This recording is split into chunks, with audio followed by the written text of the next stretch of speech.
নমস্কার।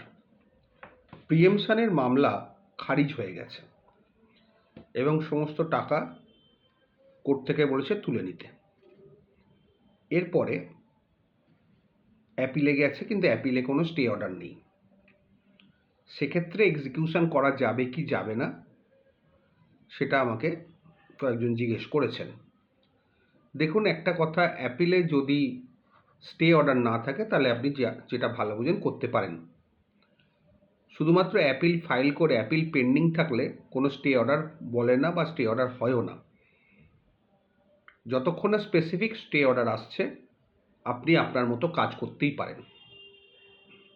এবং যদি ইন দ্য মিন টাইম আপনি প্রপার্টিটা বেচে দেন বা কোনো কিছু করেন, তাহলে অবশ্যই যেখানে অ্যাপিল ফাইল করা আছে সেখানে জানিয়ে দেবেন। তাহলে অ্যাপিলটা ইনফ্রাকচাস হয়ে যাবে বা সেই সেলটা বা প্রসিডিংটা সাবজেক্ট টু অ্যাপিল হয়ে যাবে, subject to পেন্ডেন্সি of the appeal. আপনি যাই করুন না কেন অ্যাপিল কোর্টে অবশ্যই কিন্তু জানিয়ে দেবেন করার পরে, স্টে হবার আগে। কারণ স্টে থাকলে আপনি কিন্তু কিছু করতে পারবেন না। প্রসিডিংটা যদি স্টে হয়ে যায় বা অর্ডারটা যদি স্টে হয়ে যায়, এক্ষেত্রে সবথেকে ভালো যে আপনাকে অ্যাপিলে আপনি কন্টেস্ট করুন। যদি সেখানেও জিতে যান, তারপর আপনার যেটা খুশি করতে পারেন।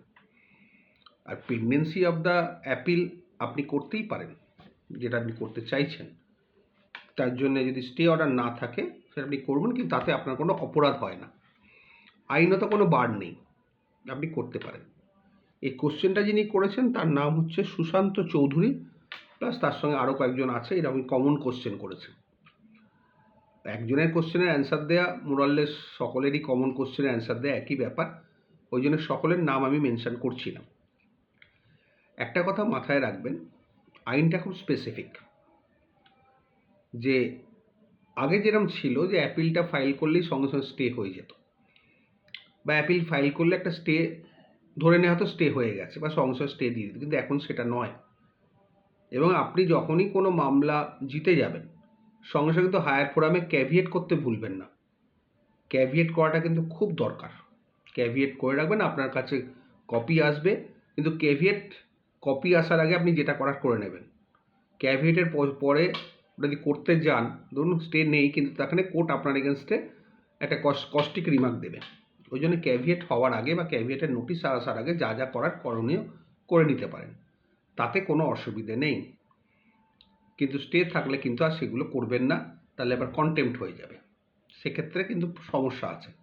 সুতরাং যাই করবেন বুঝে শুনে করুন, ভালোভাবে করুন, আইন মেনে করুন, ভবিষ্যতে কোনো সমস্যা হবে না। ভালো থাকবেন।